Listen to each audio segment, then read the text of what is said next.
नमस्कार नेपाली मित्रों। दोस्तों, शॉर्ट वीडियो इंस्टाग्राम पे नेपाल के मुस्लिम लोग कह रहे हैं कि पाकिस्तान भारत की चटनी बना देगा। तो आज हम आपको बताएंगे भारत पाकिस्तान के 4 युद्धों के बारे में।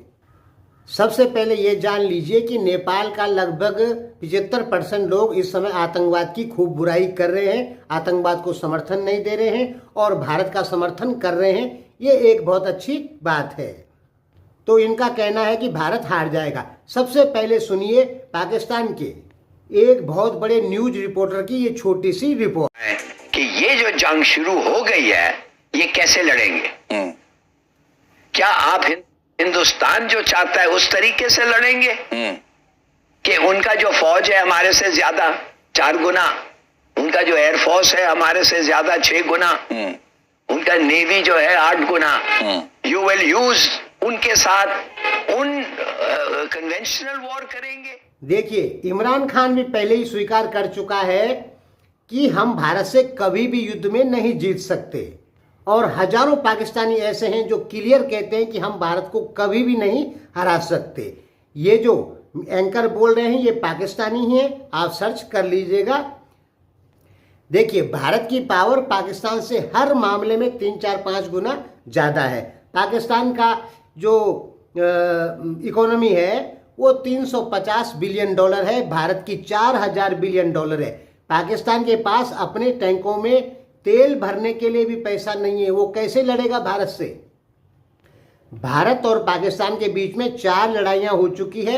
जब भारत का बंटवारा होता है, पाकिस्तान बनता है, तो कश्मीर उस समय भारत का हिस्सा नहीं बना था। कश्मीर के राजा ने कह दिया था कि हम भारत में शामिल नहीं होंगे। कश्मीर ब्रिटिश भारत का हिस्सा जरूर था, लेकिन नए भारत में शामिल होने को कश्मीर तैयार नहीं हुआ, तो भारत ने उसकी सुरक्षा की जिम्मेदारी ले ली, लेकिन बाद में ली थी। पाकिस्तान ने पूरे कश्मीर को कब्जा कर लिया था। तब महाराजा हरि सिंह ने कश्मीर का विलय भारत में करवाया। तब भारतीय सेना जाती है और 75% 80% कश्मीर पर कब्जा कर लेती है, पाकिस्तानी सेना को हरा के पीछे कर देती है। यूएन ने तुरंत युद्ध विराम कर दिया, तो कश्मीर का लगभग 22-24% हिस्सा आज भी पाकिस्तान के पास में है, जिसे पीओके कहते हैं। तो वो लड़ाई पाकिस्तान बुरी कदर हार गया था, क्योंकि पाकिस्तान ने तो कश्मीर ही कब्जा कर लिया था। भारत लगभग 82% कश्मीर को वापस लाने में सफल रहा। फिर दूसरी वार होती है 1965 में। उसमें भारत की सेना लाहौर तक पहुंच गई थी और 13,000 स्क्वायर किलोमीटर जमीन पाकिस्तान की कब्जा कर दिया था भारतीय सेना ने। पाकिस्तान ने जब सरेंडर किया तब जाके भारतीय सेना लाहौर के नज़दीक पहुंची थी, वहां से वापस आई और शिमला समझौता होता है, ताशकंद समझौता होता है। शिमला समझौता 71 में होता है, ताशकंद समझौता होता है। तब पाकिस्तान माफ़ी मांगता है भारत से, तो भारत उसकी 13,000 स्क्वायर किलोमीटर ज़मीन वापस कर देता है। फिर तीसरा युद्ध होता है 1971 में। ध्यान में रखिए, 1962 में भारत और चीन की लड़ाई होती है। उस युद्ध में भारत हार जाता है। पाकिस्तान को लगता है ये सही मौका है भारत पे हमला करने का। उसके 2-3 साल बाद पाकिस्तान भारत पे हमला कर देता है। पाकिस्तान के समर्थन में उस समय अमेरिका था, पूरा यूरोप था और सभी मुस्लिम देश थे। तब भी पाकिस्तान भारत को नहीं हरा पाया, जबकि पाकिस्तान को अमेरिका ने अत्याधुनिक हथियार दिए थे, तो भी पाकिस्तान भारत को नहीं हरा पाया, क्योंकि भारत के समर्थन में रूस खड़ा था। ध्यान में रखिए, चीन ने किसी भी लड़ाई में पाकिस्तान का साथ नहीं दिया और न फ्यूचर में कभी देगा, क्योंकि वो इतने बड़े भारत से दुश्मनी नहीं रखना चाहता। चीन भी चाहता है कि भारत के साथ में हमारे संबंध अच्छे हों। तो पूरी दुनिया 1965 वार में पाकिस्तान के साथ में थी, भारत के साथ में केवल रूस था, तो भी पाकिस्तान भारत को नहीं हरा पाया। यदि हरा पाता तो कश्मीर पाकिस्तान में जा चुका होता, लफड़ा ही नहीं होता। कोई नेपाली और पाकिस्तानी कहते हैं कि पाकिस्तान ने भारत को हराया। सीधी सी बात है, भारत जिस दिन पाकिस्तान से हार जाएगा उस दिन पूरा कश्मीर पाकिस्तान का हिस्सा बन जाएगा। फिर 1971 वार होती है।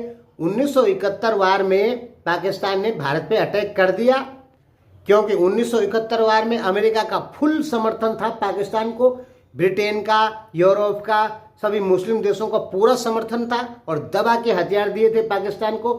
वो लड़ाई पाकिस्तान बुरी कदर हारता है और पाकिस्तान के दो टुकड़े हो जाते हैं, एक बांग्लादेश बनता है और एक पाकिस्तान बनता है।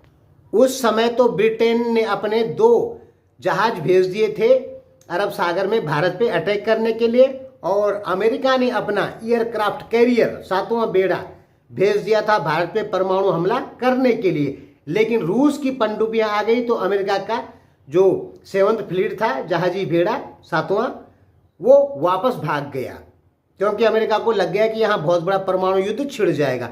तो वो युद्ध भी भारत जीत जाता है। फिर 1999 में भारत और पाकिस्तान के बीच में छोटी सी वार होती है। वो वार कैसे होती है कि समझौता था भारत और पाकिस्तान का कि जब सर्दी का समय आएगा तो ऊंची चोटियों से सेनाएं दोनों देशों की अपने अपने घर नीचे वापस चली जाएगी।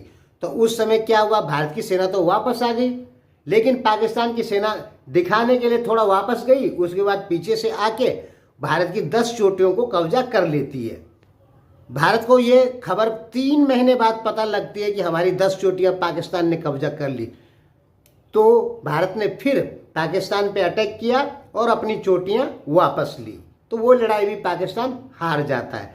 तो इस समय भारत को हराना संभव नहीं है, कारण भारत 2 फ्रंट वार की तैयारी कर रहा है 1962 से ही, यानी जबरदस्त आर्मी की तैयारी कर रहा है। चीन और पाकिस्तान के साथ एक साथ लड़ने की तैयारी भारत की जबरदस्त तरीके से चल रही है। अब नेपालियों का या पाकिस्तानियों का कहना है कि पाकिस्तान के पास में 170 परमाणु बम है, भारत के पास में 165 परमाणु बम है। तो यहां भी सुन लीजिए, पाकिस्तान का परमाणु बम टैक्टिकल न्यूक्लियर वेपन बोलते हैं उनको, जो कि 50 किलो टन के हैं, छोटे वाले। भारत का एक ही न्यूक्लियर वेपन जो है परमाणु बम, वो 200 किलो टन का है, यानी पाकिस्तान के 4 परमाणु बम भारत का 1 परमाणु बम बराबर है।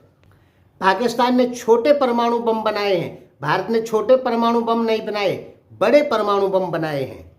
तो जो नेपाली मुस्लिम या पाकिस्तान की सोच है या नेपाल में बैठे कुछ कम्युनिस्ट लोगों की सोच है कि पाकिस्तान भारत को हरा देगा, ये संभव नहीं है, कभी नहीं हरा पाया। आपने देखा होगा कि पठान लोग कुर्ता पैजामा पहनते हैं। ये क्यों पहनते हैं? ये सिक्कों के डर के कारण पहनते हैं। सिक्कों ने पूरे अफगानिस्तान तक कब्जा कर लिया था एक बार, और महाराजा रणजीत सिंह का साम्राज्य चलता था पाकिस्तान में। सिख साम्राज्य के अंतर्गत आता है पाकिस्तान।